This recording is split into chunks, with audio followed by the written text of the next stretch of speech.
Monday, Dr. Michael Schnaubelt with BayCare Clinic. We are here talking about hip replacement surgery. So first of all, tell us, who needs a hip replacement surgery? Most of the folks who are doing a hip replacement have bad arthritis that's really affected their quality of life.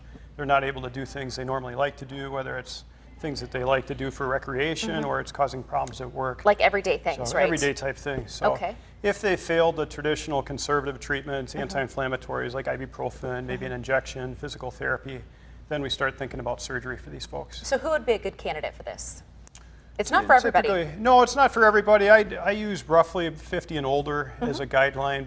Under 50, we try not to do it. There's rare exceptions, but generally people older than 50 in reasonable medical condition overall. Okay, so after you know that you are a good candidate, what types of procedures are there? Different ones?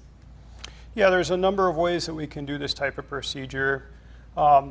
Sometimes we'll do a hip arthroscopy, like a scope just to clean up the joint. Okay. But if they truly need a replacement, then there's a lot of different approaches out there. The traditional approach has been what's termed a posterior approach, which means going in from the backside. So we make an incision along the side of the hip into the backside. That's a posterior approach. That's been around forever, very popular, the way most people have it done. Okay. We've been doing it at Aurora BayCare through what's called an anterior approach, anterior meaning from the front.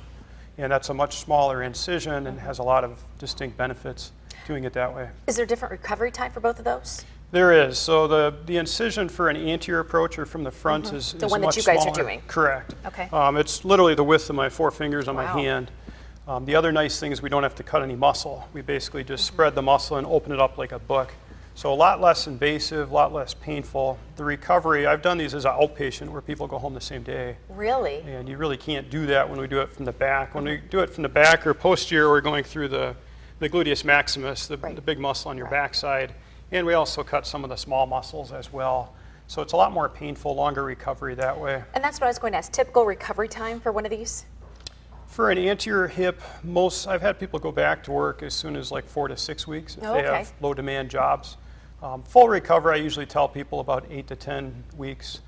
With a posterior approach, it tends to be more 2.5 to 3 months. Wow. So the recovery is a little bit longer. The other benefit doing it from the front is there's none of the traditional restrictions we put on people in terms of what they can and can't do after the surgery.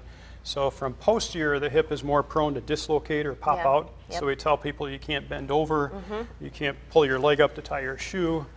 Even sitting on the toilet is somewhat problematic. Wow. So there's a lot of things they can't do. Big difference. Crawling, getting around on ladders, things like that, we're not real happy with them doing from a posterior traditional approach. Gotcha. Doing it from the front, there's no restrictions on their motion, which is a huge benefit for patients. Big difference for recovery. Wonderful. Thanks so much for being with us, Doc. For more information about hip replacements, the different ones, and to see if you might be a good candidate, just go to our website and click on this story. Well, it is Winter Awareness Week here in Wisconsin.